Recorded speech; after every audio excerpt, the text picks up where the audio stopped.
આપણે બધું ભૂલી શકીએ છીએ પણ જે માતા પિતાએ જે દુઃખ વેઠીને આપણાને મોટા કર્યા છે અને આપણા માટે એક તડકો છાયો કાંઈ નથી જોયું ના ભૂખ જોઈ છે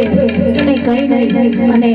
મા બાપે એટલું દુઃખ વેઠીને આપણાને મોટા કર્યા છે ખરેખર આપણે બધું ભૂલી શકીએ છીએ પણ આપણા મા બાપને ક્યારેય નથી ભૂલી શકતા આપણી જન્મી જનેતા માતાને આપણે જે નાળકોડ છે કરવી હોય આપણે એ માતાને આપણે ક્યારેય નથી ભૂલી શકતા સારી